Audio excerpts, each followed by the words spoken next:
dev shops, they'll do the random acts of marketing, and then it comes time to kind of look at where they got the business throughout the course of the year, and it's almost always referrals. Yep.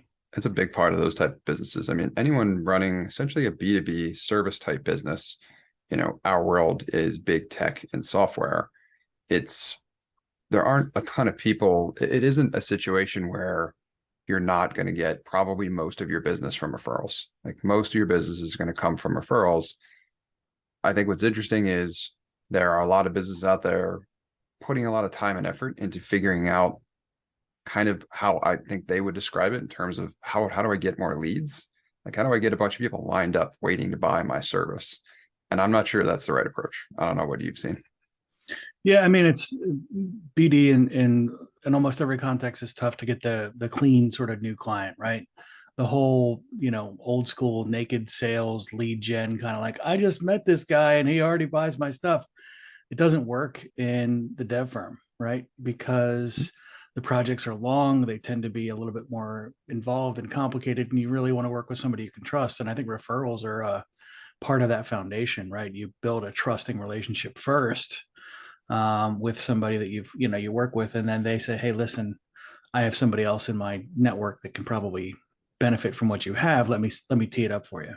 Yeah, so that's a great point, right? And I want to talk about why I think this is such a problem is because the thought process is if I build something that can generate leads on demand, then that's going to solve all my problems, right? Great. That helps you like fix pipeline and maximize the efficiency and effectiveness of your organization and grow or whatever. But in reality, there's not just a bunch of people waiting around to receive a call from a dev shop that is, oh, I'm so glad you reached out to me. Like I have no other options when it comes to this. And I've been desperate to speak with somebody from a dev shop and I haven't done anything until this call. Right? That's really just not how it works. It's an event driven thing. And if you're trying to control when those events happen, you're going to run into issues because you just can't, right? It's difficult to predict or know exactly when something like that is going to happen. And I think that's why the focus should probably be less on how do I just generate more leads and more on how do you invest into getting what's already working better for you. And that's where I think the focus really should be on, referrals. So I think you're right in the referral sort of context and conversation. One of the things that gets really crazy is like then the first thing you do is, okay, well, fine, I'm going to build a referral program, and you start going to networking events. And I don't know about you, but the dev guys I've worked with are sick and tired of hearing the whole like crazy eyed uncle walking up and being like, I got an idea for an app. Right. Yeah, So these networking true. events where you're like, oh, I want to get a referral, they're not covering that sort of spread, as it were. You need to be able to strategically approach building your referral network in a very specific way, not these random acts of like, oh, I went to a conference last weekend for something completely unrelated, and maybe there'll be somebody there that's like, a scratch off lottery ticket, like, oh yeah, they're in the market for, for the dev work that I do. And it's like, that's not going to work. So what have you seen that works well in this context? Yeah, so that's a great question. I think the next question from here is like, all right, so how do you do it? If my focus shouldn't be on just how do I generate leads on demand, but it should be how do I nurture or get more referrals out of my network or however I'm doing that, how do I actually do it? Right. And to your point, I think there's some next steps that folks want to take when they're trying to do a better job at that probably don't produce the kind of return that they're looking for, like going to events, spending a lot of time, shaking the wrong trees and getting the wrong type of things out of that. So then it's really, what do I invest in and how do I do so to the extent where I can do that as part of my routine? It doesn't just absolutely cannibalize my time and it generates legitimate results that are going to work for me in terms of referrals that match the needs of our business. So this is where I originally started experimenting with podcasting because I wanted to essentially replicate the effect of investing in my network and doing those things like going to those networking meetings, but I didn't want to invest a ton in the travel. I didn't want to invest a ton in having to pay for and attend certain events that may or may not, that the people I'm looking to connect with may or may not be at. And I wanted to basically improve not just the efficiency, but the effectiveness of the whole overall process. And so that's where I got into like, all right, well, I have an idea who I want to connect with, but how do I connect with them without having to do all of that stuff? And that's where creating the podcast really helped, because I could reach out to folks in my target market, ask them to be a guest on my show, geek out about and talk about the topics relevant to both them and us and me, and then generate a bunch of great organic content at the same time as I'm building and investing in a relationship or networking much more efficiently, which is essentially what referrals ultimately are, right? Like we meet like-minded individuals, find out what you do, you find out what I do, and we figure out how we can help one another. If there's an opportunity to work together, we might explore that. Or if there's an opportunity for me to connect you with someone in my network or vice versa, that's how that engine kind of starts going. So I think you need a catalyst like that, like a podcast. It doesn't have to be a podcast, but something like that to kind of get this engine going so that you can manage the referral process a little bit better. Yeah, and you want to control essentially where you're going with that, right? You don't want to be in front of a bunch of randos, right? So you go to a conference or you go to one of the local networking groups or whatever, you go to the Chamber of Commerce, and it's random people basically. They could be in your industry, they might not be, and more than that, the conversation doesn't make any sense, right? You're like, oh yeah, I do app dev, and they're going, well, okay, what does that mean? And you're like, ugh. So when it comes to starting and building those relationships, that highly targeted approach where you can invite somebody to be on your podcast that's in your target market that represents somebody you want to talk to, is worth its weight in gold compared to the walking into an in-flight group of a bunch of folks that you may or may not have any knowledge of. You might be able to convince them to help you out or connect you with somebody that matters for you and your business, but you may not have access to anybody that can help them, and so you can't create a relationship right out of the gate that's non-reciprocal and doesn't work in a meaningful way. So that highly targeted approach, I think, is absolutely vital.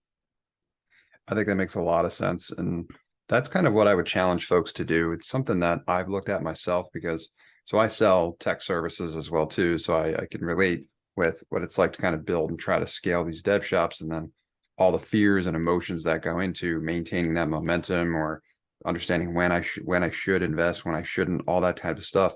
This is the most important piece of satisfying a lot of those concerns. But since a lot of dev shops that do software engineering, website development, these types of things depend on referrals in order for most of their new business.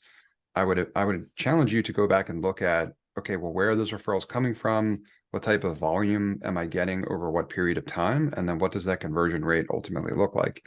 So that you can get an idea for a baseline in terms of how effectively that may be performing today. It's okay if it's a range, but I'd love for these firms to have an idea in terms of what does the performance of that as a process look like, even if it's largely reactive, right? Even if you're not investing a ton into it, but some of that stuff is coming to you through just what you're doing as part of going about your regular routine. Get a better understanding in what the performance aspect of that might look like at the moment. And then that can be your baseline for, all right, how do I do better than this, right? Set your goal beyond that in terms of either I want to reach more people and maintain the same level of effectiveness, or I want to move both of those levers and then then we can kind of figure out how to do that from there. So, I think the data management and the data analysis side is really important, but I think it's also important not to forget the intrapersonal side of the conversation as well. Like when you're creating a referral engine, what you're really trying to do is you're trying to turn people into Google search or something like it.